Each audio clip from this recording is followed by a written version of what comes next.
Hi friends, welcome to our channel. நாம் இன்றைக்கி சூப்பரான டேஸ்ட்டில் புளியோதரை எப்படி செய்யறதுன்னு பார்க்க போகிறோம். நார்மலாக நம்ம வெளியே போகிறப்ப கேரி பண்ணுறதுக்கு ஈஸியாகவும் இல்லாட்டி சிம்பிளாக லஞ்சு செய்யணும்னு நினைக்கிறப்ப ஃபஸ்ட்டு ஞாபகம் வர்றது இந்த புளியோதரை தாங்க. அதை எப்படி சூப்பராக செய்யறதுன்னு பார்க்கலாமா? இப்போ நான் 100 கிராம் அளவுக்கு புளி எடுத்து சுடு தண்ணி ஊற்றி நல்லா ஊற வச்சுக்கலாம். இப்போ புளியோதரை மசாலா மிக்ஸ் ரெடி பண்ணணும்.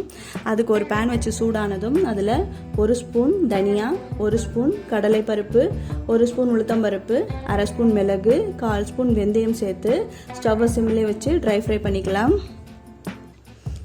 இப்போ அதை ஒரு பிளேட்டுக்கு மாற்றி ஆற வச்சுக்கலாம். இப்போ அது கூட 1 ஸ்பூன் அளவுக்கு வெள்ளை எள்ளு சேர்த்து அதையும் வறுத்து எடுத்துக்கலாம். இது கூட 5 காஞ்ச மிளகாய் சேர்த்து நல்லா வறுத்து எடுத்துக்கலாம். இப்போ இது எல்லாத்தையும் ஆற வச்சு ஒரு மிக்ஸி ஜாரில் சேர்த்து அரைக்கிறதுக்கு முன்னாடி இது கூட கொஞ்சமாக பெருங்காயத்தூள் சேர்த்து ஒரு ஃபைன் பவுடரை அரைச்சி எடுத்துகிட்டு வந்துடலாம். புளியோதரைக்கு தேவையான மசாலா பவுடர் இப்போ ரெடி. இப்போ புளி காய்ச்சல் செய்கிறதுக்கு ஒரு பேன் வச்சு சூடானதும் தேவையான அளவுக்கு நல்லெண்ணெய் சேர்த்துக்கலாம்.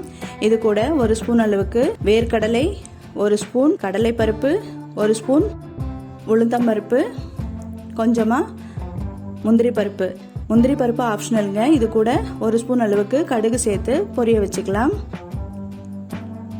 நம்ம சேர்த்த எல்லா பருப்பும் லைட்டாக ப்ரௌன் கலரில் மாறி வரட்டும்.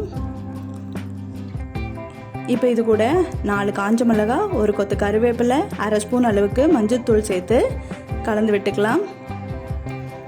இது கூட கொஞ்சமாக பெருங்காயத்தூள் சேர்த்து நம்ம கரைச்சி வச்சிருக்கிற புளி தண்ணியை இதோட சேர்த்துக்கலாம். இப்போ இதை நல்லா கலந்து விட்டு பச்சை வாசனை போகிற அளவுக்கு நல்லா கொதிக்க வச்சுக்கலாம்.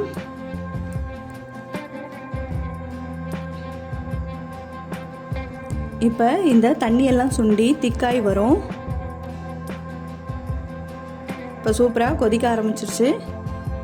இப்போ இந்த சமயத்தில் நம்ம அரைச்சி வச்சிருக்கிற பவுடர் இதோட சேர்த்து நல்லா கலந்து விட்டுக்கலாம். இப்போ இந்த சமயத்தில் உப்பு சரி பார்த்து தேவையான அளவுக்கு உப்பு சேர்த்துக்கலாம். இது கூட அரை ஸ்பூன் அளவுக்கு நாட்டு சர்க்கரை சேர்த்துக்கிறேன். நீங்கள் வெல்லம் இருந்தாலும் சேர்த்துக்கலாம். இப்போ இது திக்காகி எண்ணெய் பிரிஞ்சு வரும். இப்போ சூப்பராக புளிக்காய்ச்சல் ரெடி ஆயிடுச்சு. இன்னைக்கு நான் சுட சுட சாதம் வடித்து ஆற வச்சிருக்கிறேன். அதை இதோட கலந்துக்கிடலாம். நாம் நார்மலாக யூஸ் பண்ணுற அரிசியே இதுக்கும் யூஸ் பண்ணிக்கலாம். கொஞ்சம் கொஞ்சமாக சேர்த்து சாதத்தோட மிக்ஸ் பண்ணிக்கலாம். சாப்பிட்றதுக்கு அரை மணி நேரத்துக்கு முன்னாடியே மிக்ஸ் பண்ணி வச்சுட்டு பிறகு சாப்பிடலாம். அப்போ தான் சாதத்தில் இந்த புளிக்காய்ச்சல் நல்லா ஊறி நல்ல ஒரு ஃப்ளேவர் கொடுக்கும். டேஸ்ட்டும் சூப்பராக இருக்கும். இது கூட அப்பளம் வச்சு சர்வ் பண்ணுறேன். ஒரு அருமையான புளியோதரை உங்களுக்காக. இந்த மாதிரி மெத்தடில் புளிக்காய்ச்சலை பண்ணி பாட்டிலில் வச்சு சட்டுன்னு ஒரு புளியோதரை எப்போ வேணாலும் பண்ணிக்கலாம். நீங்களும் இதே மாதிரி ட்ரை பண்ணி பார்த்துட்டு எப்படி வந்ததுன்னு கமெண்ட்ஸில் சொல்லுங்கள். இந்த வீடியோ உங்கள் ஃப்ரெண்ட்ஸ் அண்ட் ஃபேமிலிக்கு ஷேர் பண்ணுங்கள். நம்ம சேனலை மறக்காமல் சப்ஸ்கிரைப் பண்ணிடுங்க. அடுத்த வீடியோவில் பார்க்கலாம். தேங்க்ஸ் ஃபார் வாட்சிங். பை.